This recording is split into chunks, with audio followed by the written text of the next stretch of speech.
بسم اللہ الرحمن الرحیم۔ شروع اللہ کے نام سے جو بڑا مہربان نہایت رحم والا ہے۔ السلام علیکم۔ اس کا نام جبلہ بنی العین تھا۔ وہ اسام کا بادشاہ تھا۔ اس کے دل میں ایمان کی شمع جاگ اٹھی تھی۔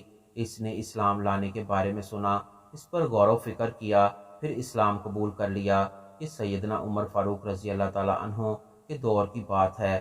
مسلمانوں کو اس کے ایمان لانے کی خبر ملی تو بہت خوش ہوئے۔ جبلہ نے سیدنا عمر فاروق رضی اللہ تعالیٰ عنہ کو خط لکھا کہ وہ مدینہ طیبہ آنے کی اجازت چاہتا ہے۔ اسے اجازت دے دی گئی کہ تم مدینہ طیبہ آ سکتے ہو۔ تمہارے لیے وہی کچھ ہے جو ہمارے لیے ہے، اور تم پر وہی کچھ واجب ہے جو ہم پر واجب ہے۔ جب آسام سے روانہ ہوا تو اس کے جلوں میں 500 گھوڑ سوار شامل تھے۔ وہ مدینہ کے قریب پہنچا تو اس نے شاہی لباس پہنا جس کے دامن پر سونے کی دھاریاں تھیں۔ پھر اس نے ہیروں اور جواہرات سے مزین تاج سر پر رکھا۔ جب وہ عمر فاروق رضی اللہ تعالیٰ عنہ کی خدمت میں پہنچا تو انہوں نے اس کی عزت افزائی کی، اس کا پرتپاک استقبال کیا اور اپنے پاس ٹھہرایا۔ اسی دوران حج کے دن آ گئے۔ فاروق اعظم رضی اللہ تعالیٰ عنہ حج کے لیے روانہ ہوئے۔ جبلہ بھی ان کے ساتھ تھا۔ جبلہ نے بیت اللہ شریف کا طواف شروع کیا۔ بنو فزارہ کا ایک مسکی شخص طواف کر رہا تھا کہ اتفاق سے اس کا پاؤں جبلہ کے چادر پر آ گیا۔ جبلہ کو بہت غصہ آیا۔ اس نے ایک زوردار تھپڑ مارا اور اس کی ناک توڑ دی۔ فزاری شخص کو بہت غصہ آیا مگر وہ جوابی کارروائی نہیں کر سکتا تھا۔ اس نے فوراً اپنا مقدمہ فاروق اعظم رضی اللہ تعالیٰ عنہ کی عدالت میں پیش کر دیا۔ فاروق اعظم رضی اللہ تعالیٰ عنہ نے جبلہ کو بلوایا اور جواب طلبی کی کہ تم نے دوران طواف اپنے مسلمان بھائی کو تھپڑ کیوں مارا؟ تم نے تو تھپڑ مار کر اس کی ناک ہی توڑ ڈالی۔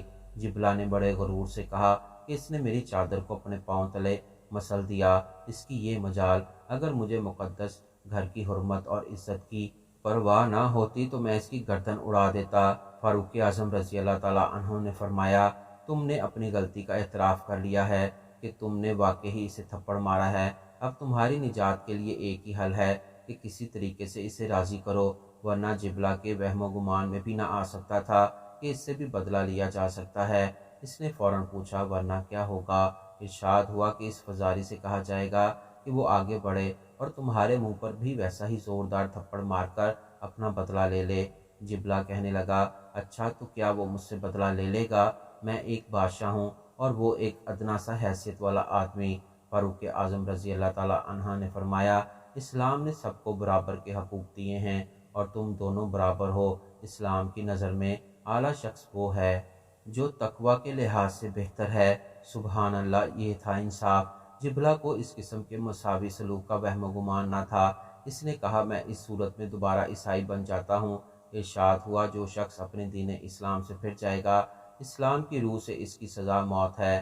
بھلا کہنے لگا، امیر المومنین اس صورتحال پر غور کرنے کے لیے مجھے کل تک کی مہلت عطا فرمائیں۔ فاروق اعظم رضی اللہ تعالیٰ عنہ نے مہلت دے دی۔ رات کا کچھ حصہ گزرا تو وہ اپنے ہمراہیوں کے ساتھ مکہ مکرمہ سے نکل بھاگا۔ وہ قسطنطنیہ پہنچا جہاں اس نے دوبارہ عیسائیت قبول کر لی۔ زمانہ بیت گیا، اس کی جوانی کا رنگ اڑ گیا، نقوش مان پڑ گئے، شان و شوکت دھندلا گئی۔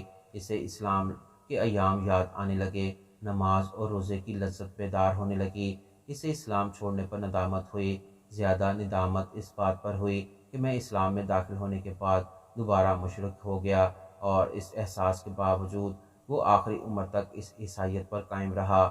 اس نے آخری عمر میں کچھ اشعار کہے جن کا مفہوم یہ ہے کہ شریف خاندان کے ایک چشم و چراغ نے تھپڑ کے بدلے تھپڑ کھانے کی سبکی محسوس کی، جس کی وجہ سے اسلام سے برگزشتہ ہو کر عیسائی بن گیا۔ حالانکہ تھوڑا صبر کر لینے میں کوئی حرج نہیں تھا۔ کاش میری ماں نے مجھے جنا ہی نہ ہوتا، کاش میں عمر رضی اللہ تعالیٰ عنہ کی بات مان لیتا، کاش شام میں میری معاشیت کا ادنا سا سامان بھی ہوتا تو میں اپنی قوم کے افراد کے ساتھ اٹھتا بیٹھتا۔ اب تو میری سماعت بھی ختم ہو رہی ہے اور بصارت بھی، مگر اس کے باوجود اس نے توبہ کر کے دوبارہ اسلام قبول نہ کیا۔ اسے شرک اور کفر کی حالت میں ہی موت آئی۔